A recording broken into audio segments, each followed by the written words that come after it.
TriStar Pictures announces the collaboration of three extraordinary talents. Jim Henson, creator of The Muppets and Dark Crystal. Where you go with a head like that? George Lucas, creator of the Star Wars saga.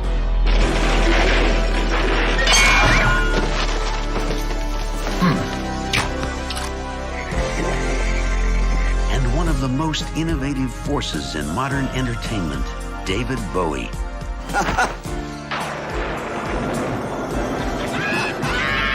Together, they will take you into a dazzling world of fantasy and adventure. There's nothing to be afraid of. A world where anything seems possible and nothing is what it seems. Everything I've done for you.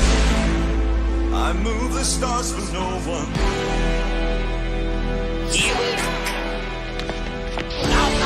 Run so long, run so far. The world of Labyrinth. Instead of Labyrinth, like, how was Bowie on all that? With all that, I mean, how was David? Yeah. Well, he was great. First of all, he didn't run off to his caravan and hide away like a star. I mean, he was always around. He did all the makeup and all the thing, but he was very relaxed. And I mean, when you're a big star, you can afford to be relaxed. But some of them can be awkward. He would, because doing those kind of numbers and talking to puppets and all that sort of strangeness that he had to deal with. Amused him, I think. He was in a very good mood. Jim Henson always generated a lovely atmosphere. That was part of what made people want to be on the Muppets and so on, because it comes through TV and film screens. There's an atmosphere thing. It's hard to put your finger on it, but if all the people working are happy and enthusiastic, you can feel it. And Jim worked very hard on keeping people in a good mood. Bowie was very relaxed, and he had a dance coach. He had that Michael Motion doing the juggling with the crystal balls and so on. There were lots of technical problems to deal with, and he was very patient with all that. But during the tea break, for instance, when he could easily have sloped off and been a star, he would be, a trolley would come round, and you have cheese rolls and coffee and all that sort of stuff, and he would still be about. That's always my story of the only time I got to chat to him was when I was handing cigarettes around, and I felt a tap on my shoulder, and I looked round, and there's Bowie in the full Gareth, going, "Can I have one of those?" And I went, "Yeah."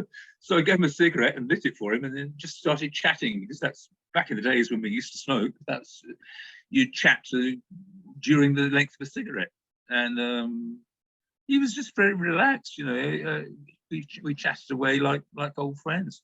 Because it was a bit weird for me, because I'm going, I'm talking to Jareth, not just to Bowie.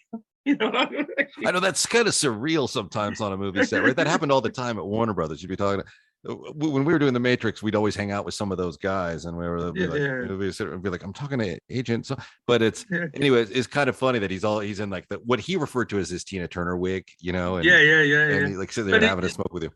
But when he said, "I haven't got any cigarettes," I said, "I thought you had gophers. I thought you snap your fingers and people bring you things." And he was patting his pockets and going, "Look, I've got no pockets to catch." And of course, he's there with the bulge in the tights and all that stuff. I don't know where to look. But Toby, what does Bowie talk about over a smoke break? We chatted about mime, and because he used to work with Lindsay Kemp in Covent Garden. Right. And I'd been doing some mime. That's how I ended up doing puppetry things. And we even got down to the point where we used to go to the same cafe in Covent Garden is the theatre area, like Broadway or something, theatre area of London. And there was a cafe called the As You Like It, which was a theatre. It was all full of actors. In the chat, we both went, "Oh, Barry's. What you mean, As You Like It? Yeah, I used to go there." And as I say, I think I'm talking to royalty, and then the next thing I know, we could have met years before, when he wasn't famous. When he wasn't famous, he was, we didn't, but we could have done. And yeah, it was just a very relaxed 10 minutes. And then I walked away, and the shock hit. Geez, I've just been talking to Bowie, going around telling my friends, I was chatting to Bowie for 10 minutes. But he was just around. He was a very, very relaxed guy. Did you ever witness Bowie blow a take? Yeah, God, yeah. All right, so lip syncing to songs and forgetting the words, or trying to sing to the baby, and then the baby was crying, and Bowie's going, I can't deal with this, and Jim's all going, Toby. Right. Of course, I'm there with my headphones on with a puppet under the stage somewhere, and I'm dozing off, bored, waiting for them to get it together, and then I hear Jim Henson going, Toby, because he's, Toby Froud was the baby. Right. And I wake up thinking that Jim's calling me, going, Toby, wake up.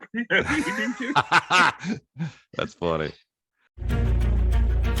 Your road to redemption is paved with tombstones. No quarter, kill all masters. Go to noquarterkillallmasters.com. Rated R.